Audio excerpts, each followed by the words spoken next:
Welcome to the Mary Mac Show, where we will be talking about your feelings, experiences, and pain following the death of a loved one.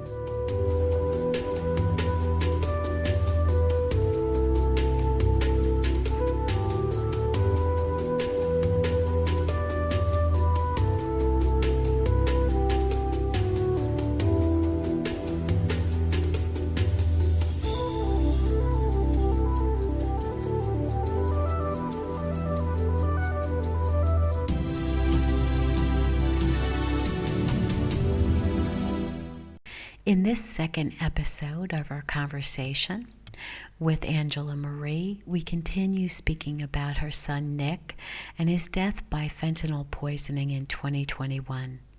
We also discuss her extensive advocacy work so that other families will not go through what she's gone through. So please enjoy this episode. Please make sure you subscribe and like this episode so that other people will learn more about us and it will be shared in the algorithm on YouTube. Have a wonderful day. What about McConnell and Senator Rand Paul? Well, I have not heard from Rand Paul. I have reached out. I have emailed Mitch McConnell's staff a lot, but I do have a meeting finally with his staff, even though he's going to be retiring this year. But we got a meeting, myself and some of the other family members. We're going to have a meeting with the staff in July this year in Washington, D.C. And I'm hoping we have testified once and before the Senate about fentanyl, and we hope to do that again. I am grateful that they did pass that House Bill 5, even though I know a lot of people don't like it because they put some things in there about homelessness and where they can find people. But what they fail to see in that is that they also offer them to get treatment. And when you're just going out and meeting people where they are is great, but leaving them there to me is criminal, because these people's brains have been hijacked, and they've been hijacked by a substance, the strongest substance we've ever seen in the drug supply.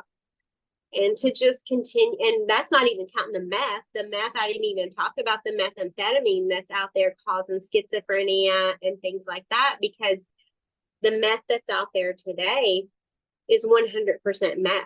Back in just 10 years ago, 5 years ago, maybe, meth was 3%.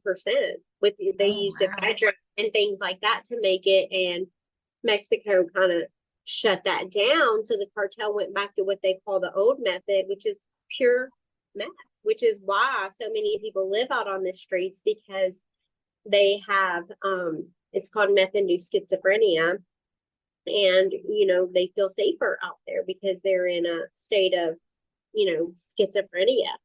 And to me, if we can get people off the street, even if that means we have to threaten them with jail and put them in jail and get them help, then we should do it. Leaving them out there and handing them needles and Narcan, to me, is criminal behavior, because that they could die with that. And I told them when they were telling me about it, I said, why are you giving them clean needles? They said, we don't want people to get hepatitis and things like that. And I was just like, I said, dead people don't get hepatitis. Yes. But I also understand that, some of those people are surviving and they might not die, so they don't need to get it and survive. So I get that part. I do. I didn't even understand it because my son wasn't an IV drug user, but I've met many people whose kids were. So I've educated myself on it and I understand its purpose, and I'm not against it. What I am against is just leaving people there and then advocating for them to stay there. And you think this is good. I don't think this is good. I don't, and if I say anything about it, it's like I'm the bad guy here, but I don't think it's okay to leave people on the streets. I Yes, think that this is very sick people who are really going to die, and they can't get better. They don't want to get better because they don't even know that they need to. They have lost they have no higher functioning brain. You know, just like me when I was in my trauma, I didn't have that access to my own higher functioning brain because I'm in trauma, like fight or freeze. So that's all they know. And it's up to others around us to see that and to advocate for us, not to advocate to keep us there. right. What in the world is that? When I see people advocating for my right to be homeless, why not I advocate think for it comes the right down be to homeless? that it's too much effort to try to see those people through to the other side.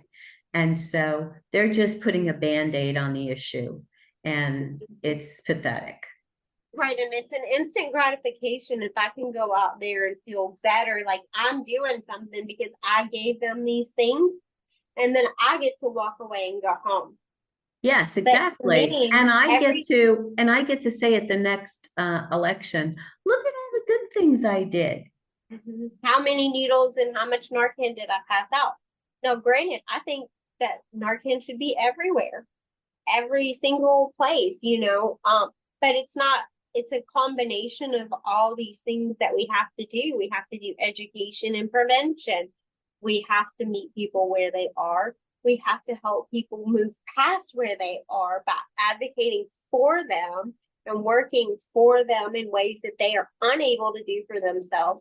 Then we have to hold people accountable, put them in jail, let them understand and work their way towards that restitution in their own life, and make a difference somehow, some way, because this is just terrible that this is going on. And if you told me just 3.5 years ago that I would be talking about this issue, I would say, oh, okay. Like, I didn't know anything about it. I didn't Yes. know anything about it at all. And I should have known, but I didn't. I heard it, went in one ear and out the other because it didn't affect me. So I tell people all the time, if you don't think you need to hear it, I'm specifically talking to you because that's me, and I don't want you to be like me. And while I know I don't have all the answers, I know that I have a lot of solution-based problem-solving skills that can be put to use, and I have the way of seeing things, the bigger picture of things, and not just this instant gratification for myself, because that's really only helping me. If I go out and do this one thing and I'm like, I did such a good thing, but those people are still right there where I left them, and that's not okay.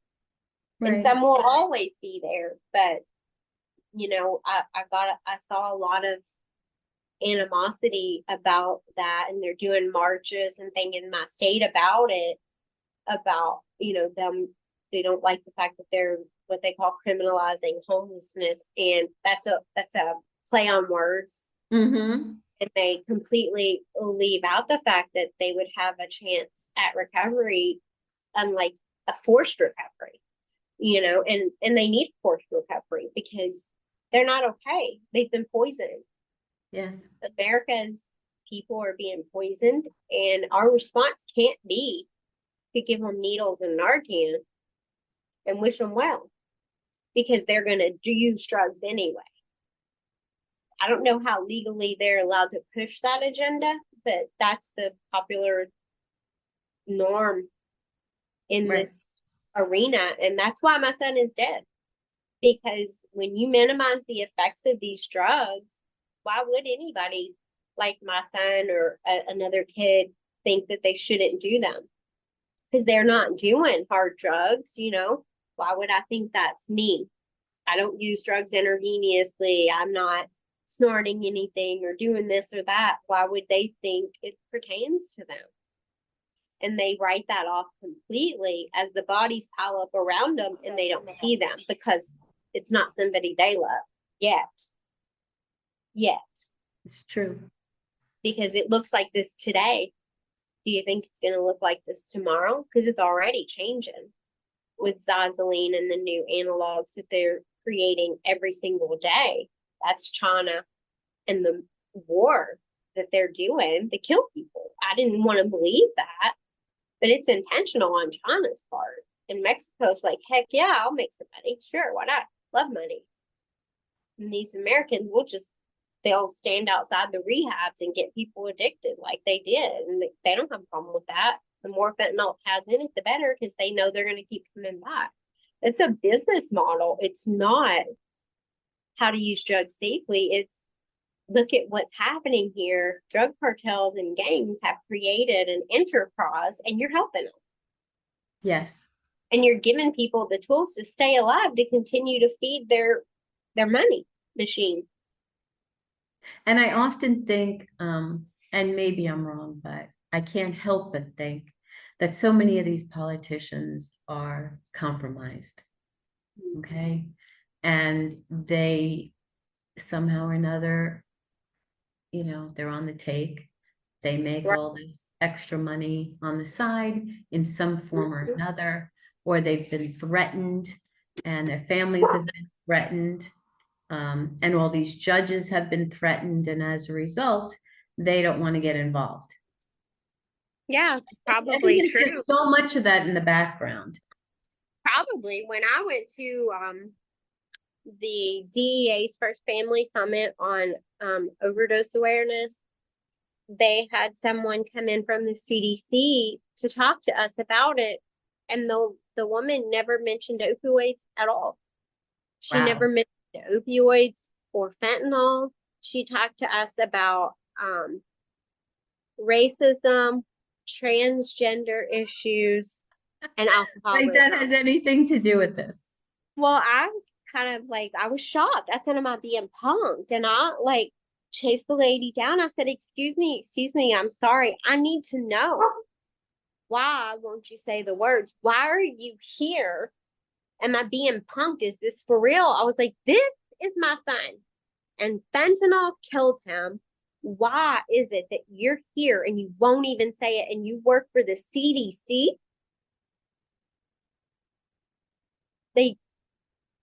And what did she say? What did she say? She said, oh, that's good. Let me write this down. What does that even mean? But I was just like, you know, there were cameras around and everything, and I couldn't help but think, is this what goes on in America every day? A bunch of laws, a bunch of excuses. People coming in and saying a bunch of words that mean nothing, and those that don't know swallow it up as gospel. Yes. And I was those that didn't know myself. So I'm saying that as an expert on that. And I'm also saying that as an expert on the other side now, that we as people, we the people, have to demand different, because they know what's happening. And with enough voices, all they're really worried about is votes. That's why my son's life doesn't matter to them. Because he can't vote. He's dead. Yeah. Irrelevant. Guess what? I can. They don't care. They're like, oh, she's already gone. But you know what I mean? That's basically what it comes down to. You know, he doesn't matter because he can't vote. Potentially, if I save this one person over here because I did that, then that's a vote for me. Yay me. It's a game. And I hate to say that. I hate to believe that's true. I've been told in the past that was true, but my naivety didn't want to believe that. I wanted to believe that everything was good and people were good and it was la la land and everything could be good and happy. And I did a good job convincing myself of it up until the day that was taken away, and I'll never have it again. And I'm okay with not having it because it's not real, not the way that I don't have it though. And that's why I like try so hard to help other people, you know, so that they don't become me. And like so many parents of the teens and stuff, which is what I'm focusing on now in Kentucky with our billboards, because they don't really acknowledge what's happening to kids. And the other thing I think it's important to know is the amount of non-fatal overdoses or drug poisonings that happen in the kids that are 15 and under in our state specifically. Those numbers are astronomical.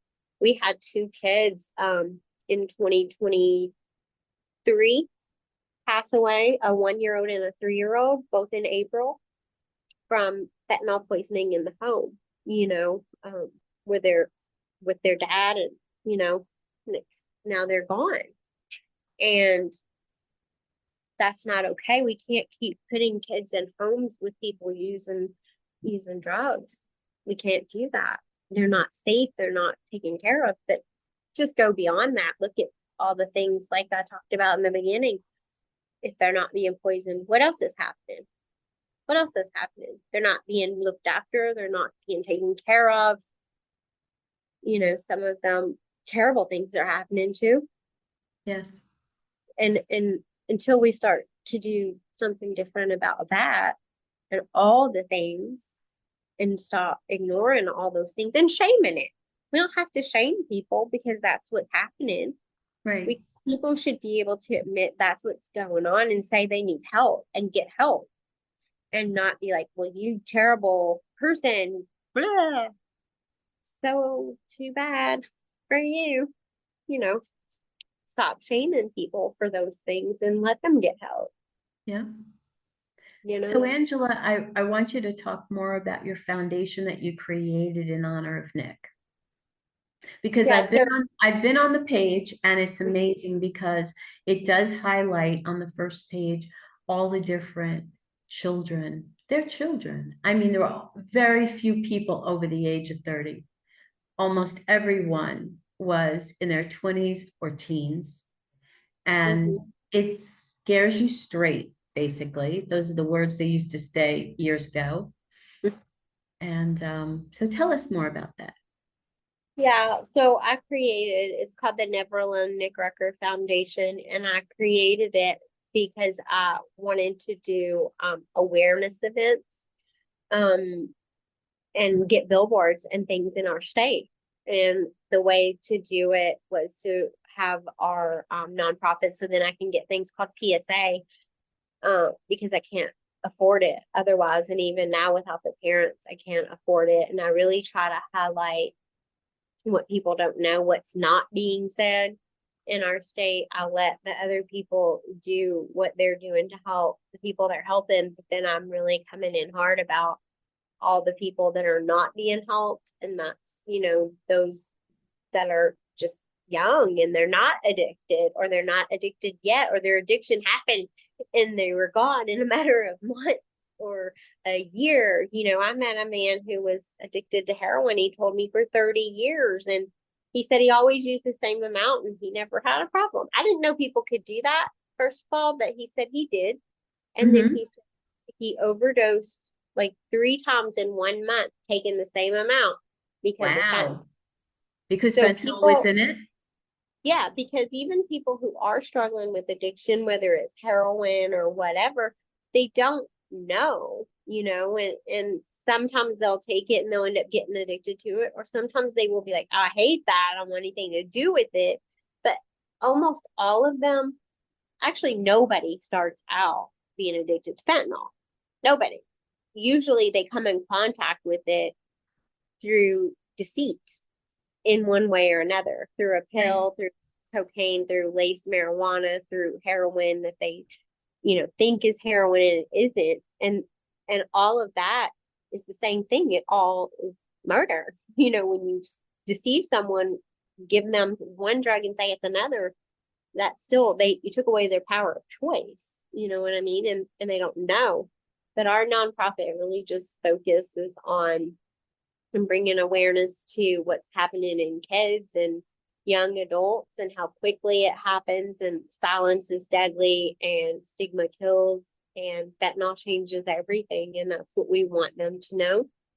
that's what we are going to continue to do. We are happy to say that we have gotten that Kentucky's drug-induced homicide law now in effect. So hopefully that'll start to help change some things, but we still have a long road ahead. And I'm very grateful for all the families that support what we do and help us, because, you know, a lot of the kids that we have are not from our state, because some people don't want to talk about what happened, you know, and that's their right. And we have a lot of brave parents that want to say, they want to advocate. Like you were talking about Cole's mom. Cole's one of our angels, 18 years old.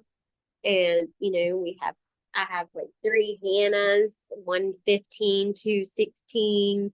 I have a lot of kids, you know, 2 14-year-olds, and it's just,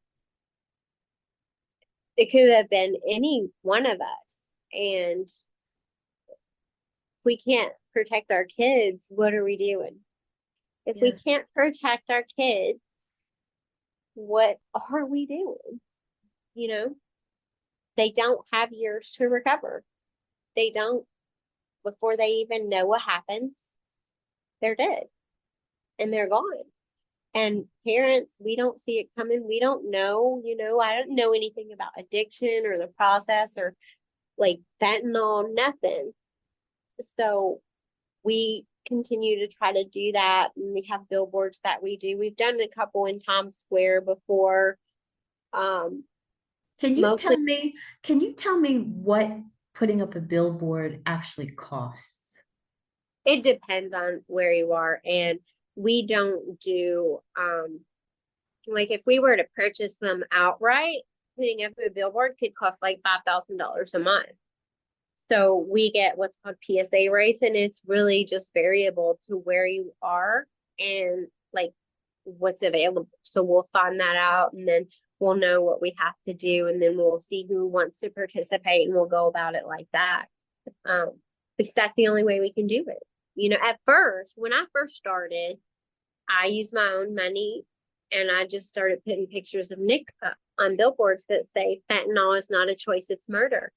Because I needed to do something. I needed people to know, and I needed people to see him, because he was being ignored and nobody seemed to care about him except for me, you know, and the families that I met online.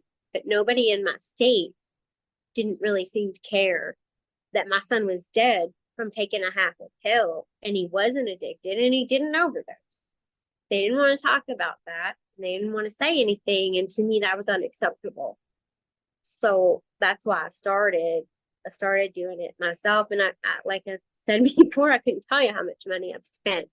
But a lot of people, I've had people email me and say, I saw Nick and he was gone from the spot. And I just want you to know, I looked up his story and I appreciate that. And you know, that is everything. And we've been on the news several times. The first time we were on the news, Nick's friend wrote a local news person and said, I promise this is not a scam. Let me tell you about my best friend Nick and what his mom is trying to do to save lives. And Wow. yeah, so her name's Abby. So we got to talk about that several times. And Tammy, she helps me. She lost her son, Chase. Chase was 30. And Chase did struggle with addiction to heroin. And he was one of the people who, you know, he didn't found out about fentanyl and he didn't like it. And he went into recovery and he had 15 months of sobriety. And what he thought he was taking, him and a friend drove to get what he thought was somebody's prescription of his Xanax because he couldn't sleep. And he went home and took that and he died in, you know, instantly. And the boy Oh my who got God. it with him, he took his at work and it took 5 Narcans to revive him. That boy knows exactly where the pill came from that killed Chase, but he's never said anything about it. No one's questioned him. And where Chase was killed, they didn't care. They never even opened up a case. He was just what they considered another dead drug addict. and that's just wrong. You know, it's completely wrong. Chase is a loved person, and you know, I can tell you that a lot of the kids' parents that I know whose kids struggled with the heroin addiction, they're some of the best parents I do know. Because I tell people this a lot. It's easy to love someone when everything's easy. But loving someone when things are hard like that, you know, that's different. That takes a lot, you know, and these people are some amazing parents, a lot of them. You know what I mean? And I think that's not really known a lot of times. They automatically assume that maybe they're like my son and they grew up in an environment that's bad or something. And when I say it was bad, it was not something that was terrible all the time, but it happened and it created an environment that wasn't good. So, but that's what people assume, you know, and it's not always the case. And even if it is, why is that a problem? Is that their fault? People would ask me a lot about Nick, like, how did he die? Like, somehow that would determine how much they needed to care, if it mattered or not. Did he do this to himself? Oh, like, you know, like if someone killed themselves or something, like, they still matter, you know, when, you know, someone feels that much pain and stuff. To me, it seems like you should have extra compassion, not less. Mm-hmm. But Without a doubt. we're having an awareness event that we have every year in August. This year it'll be August 17th, and it'll be in Bardstown, Kentucky. It'll be from 12 to 3 it's called My Old Kentucky Home Rotunda. You can see all of that on our website. Our website is neveralonenick.org. You can see some of our angels on there, our kids, some of the videos I've made or our interviews are on there. Stories. You can also go to Scared Straight. I know you mentioned Scared Straight. Michael DeLeon, actually the one who used to do those, and he has a program now which is really amazing, and it's called Steered Straight. And it's not about scaring the kids, but it's about empowering them and educating them. And he goes all across the U.S. doing this. And we were very grateful to get him into our schools, because I tried getting in the schools where we were, and they wouldn't let me.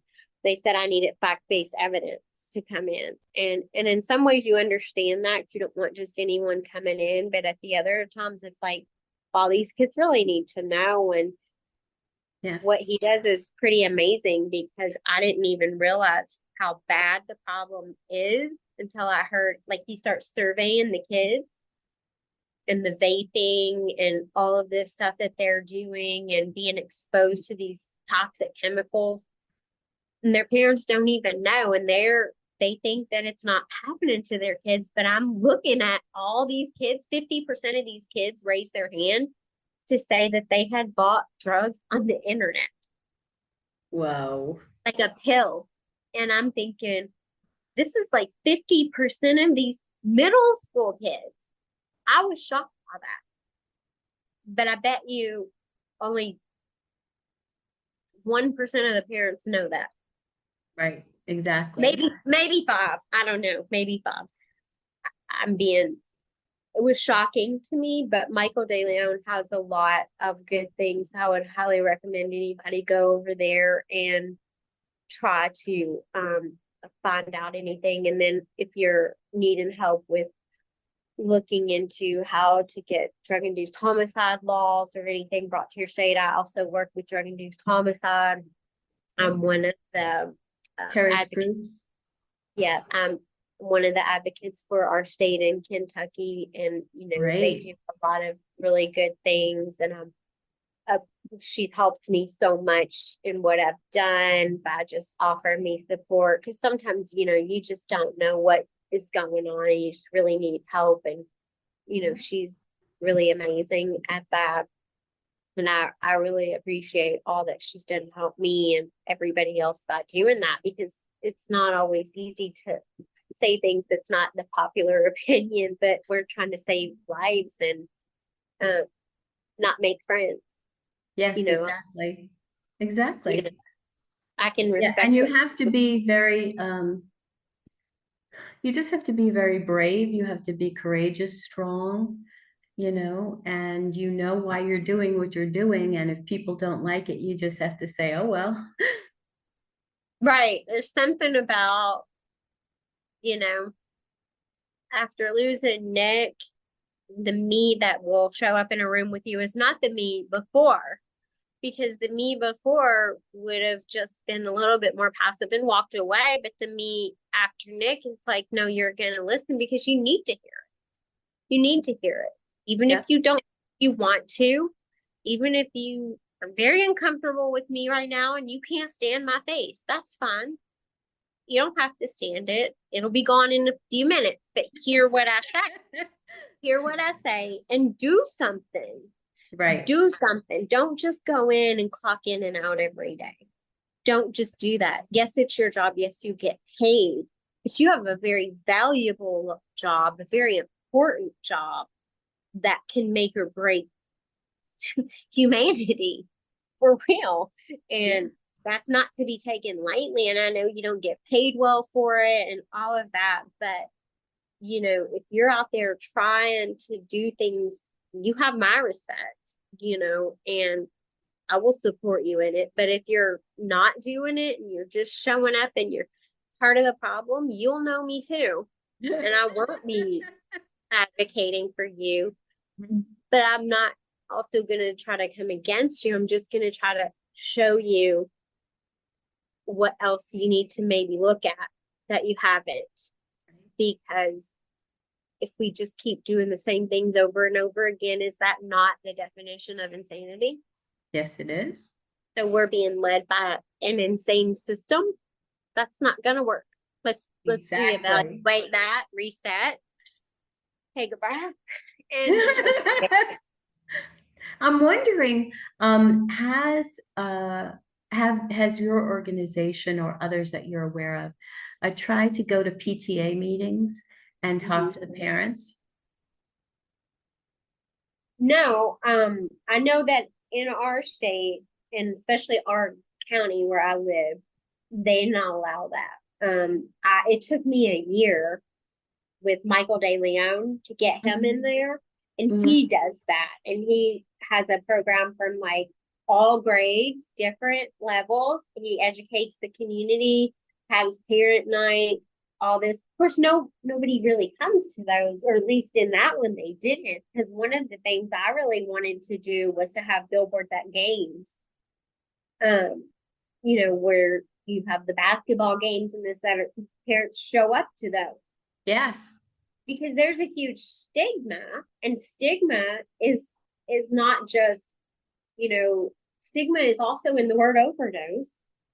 Stigma is in the response to the problem. Stigma is everywhere. And when I go into hospitals, new hospitals all the time, I tell them I lost my son to fentanyl poisoning.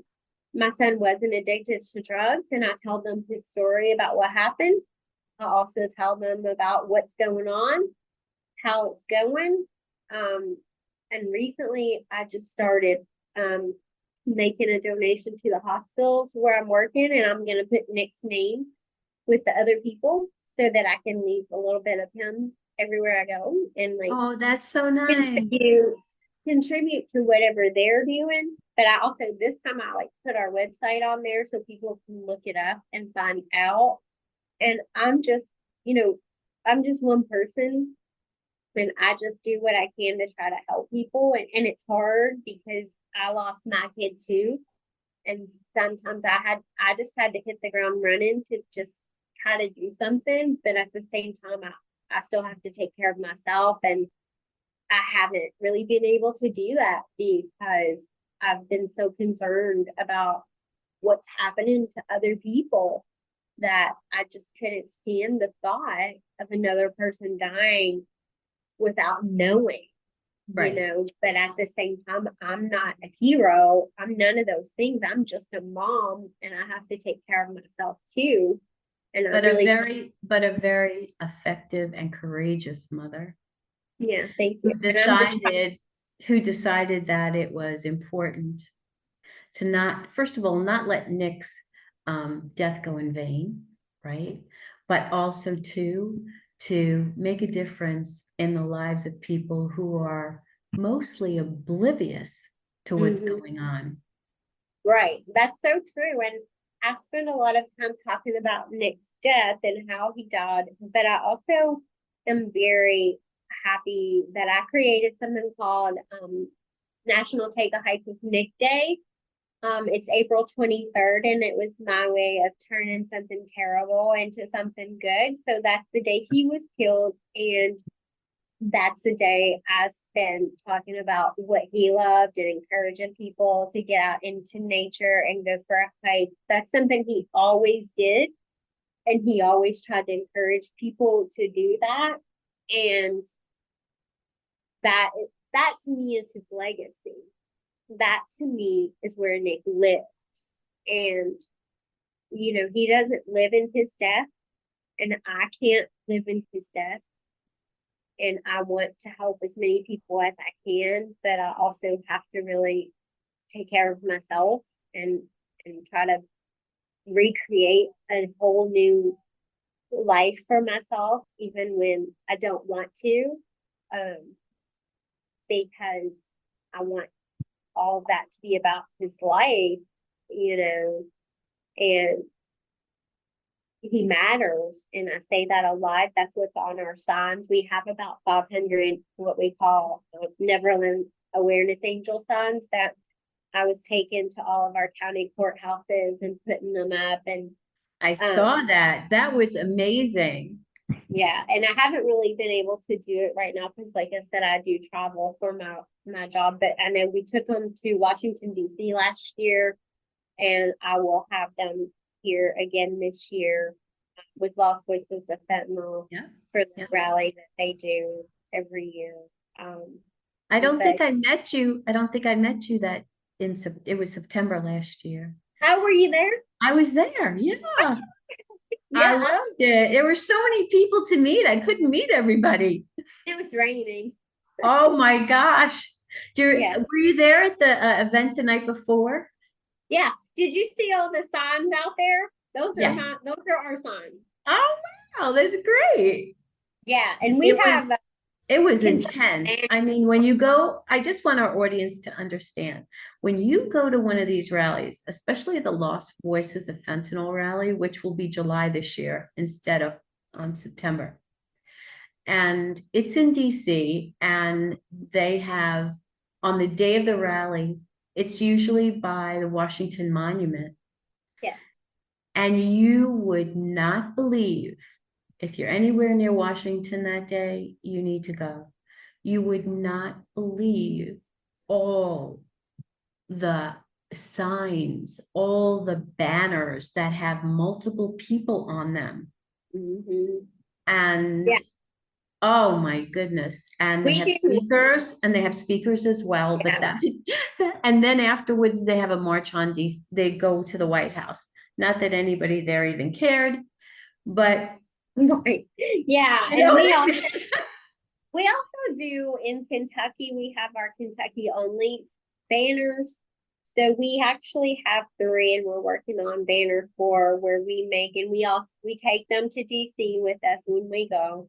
And they're just for people who have passed away in Kentucky, and we'll have them at our event, along with all of our signs. And another mom who lost her daughter, Morgan, who has something called Morgan's Mission. She has signs too, and she'll bring them there.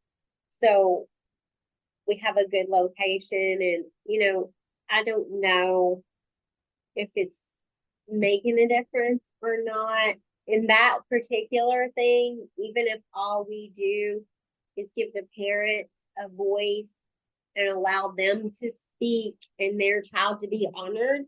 Yes. And then that's enough for that, even though I do want the community involved and to come and to see.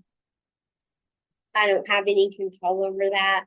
It's kind of like some of the things, like you have these recovery things and the same people come, and this might be the same thing. I don't know, but if it helps the parent to feel supported. Yes. Because there's no support for parents, out No, there.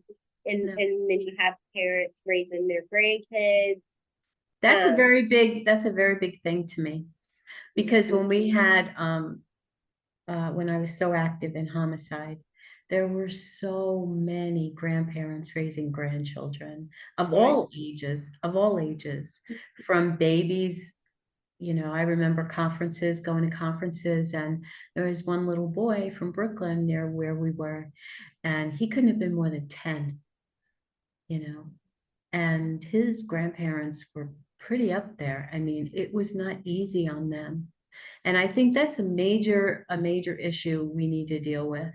Another completely other issue, not just the emotional side, the financial side.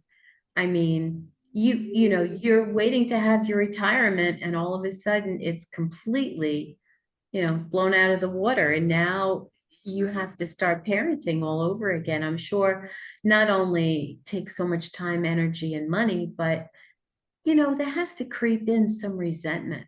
There has to creep in, some disbelief that what am I doing here? I mean, my daughter, if she was an addict for a long time, or if she was with the wrong people and she was murdered, you know, there were situations that were not good that caused this, you know. Um, and it's just hard on the grandparents to have to pick up all those pieces. Right. I can I can only imagine that. I know a lot of our parents do, and one year I know we did adopt the kids who lost a parent, and we sent a Never Alone bear to them, just Oh, as a way for them to kind of like have something special. Like yes. I just had a bear made. It's in I there. saw it on your, I saw it Did on you? your, yes, it was very nice. And I saw that there was words on the feet, that when they were Yeah, sitting up. she made backpacks for them all because Nick loved hiking, and yeah, so she did amazing with that. And I know what that's like. It just feels so good to have that. And we try to do like a project every year for Christmas. And last year, Tammy wanted to get coats for the homeless in our area. So we did that, like women's and men's. And we try to do something like that. And we're just a couple of moms, really. And that's just me and her and my daughter and her boyfriend.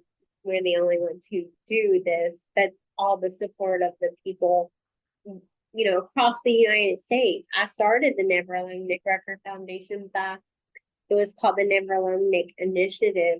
I just was so upset, and I couldn't do anything, and I couldn't buy Nick anything for Christmas. So I was gonna make shirts. So I bought 500 shirts. Oh my goodness. And I was gonna Oh donate my God. them. Well, I was gonna donate them to a recovery center because I was going to talk at recovery centers, and it really helped me. So that was really helpful. And then I ended up just paying somebody to make them, and they have on there, I always get this wrong, where it says um honoring kind of the breast cancer thing that they say, supporting the fighter, Uh-huh. um, and honoring the taken. It says that, and it says Never Alone. It has a ribbon with Nick's name in it.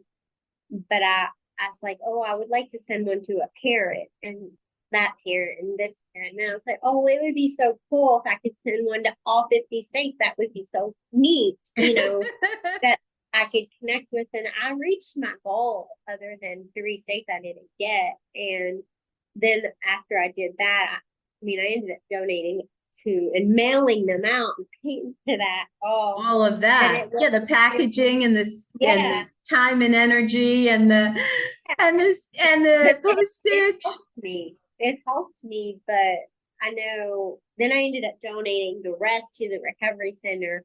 And I met one of those guys like a year later, and he was like, I remember Nick. He said, I'm still sober, and I had met Ooh. another kid who told me he didn't think he belonged there. All he did was smoke pot and every now and then take a pill. And he told me like how Nick's story had really changed him because his parents had forced him there. Because in Kentucky we have something called Casey's Law, where you can force the courts to make your loved one go to rehab. And Rehab? Oh, wow. they will get a choice where they can go to jail or rehab. And if they Oh, choose wow. jail, they can later choose rehab. It's not like set in stone, but they can choose. And then I think they have some things with the courts and drug court and stuff. I think that's had a lot of success, people say, and trying to get people's rights back. And there's a lot of things they're doing to help people on that end that still needs a lot of work and things to do, but we again focus on prevention and awareness. That's kind of where our main focus is, on kids and those who are just experimenting before, anything ever really, before they know what hit them. Well, thank you so much, Angela, for being with us today. I'm still amazed that you have the same exact name as our Angela. And we planned this a few weeks ago, I think. We picked the date, and to know that today is, his birthday I just thought that was amazing. Yeah. I love signs like that. I do too. Yeah, I think that's really good. It's good to be able to do something that's good, for Nick. Nick loves to help people and cared about people, and he would always think that no matter what anyone was doing, he would never. And so now with your story about him, he's going to help multiple people. We'll never know. I always think about that part. You will never know who you saved until you get to heaven. And then all of a sudden you'll be in heaven and God will say, oh yeah, all these people were helped because of what you did. But before then, we will never know, right? So we have to just have faith that what we're doing is really a good thing. And even though it takes us time and energy and money, I still think it's the right thing to do. Yeah, and I love the signs too, like the Mom Nick sign I saw this week that I told you on a license plate. That is so great. I mean, really. And it's a Virginia plate, right? So you're away on business and here you find this plate. Yeah, it was really cool. That is so great. So all kinds of signs this week for us. Yeah, for sure. Well, bless you.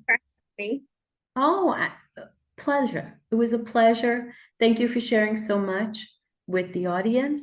And I would just like to say, please remember to subscribe, rate, review, and like, so that all of our videos can increase in the algorithms and more people will get to see this.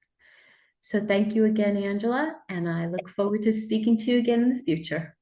Thank you. Bye now. Bye.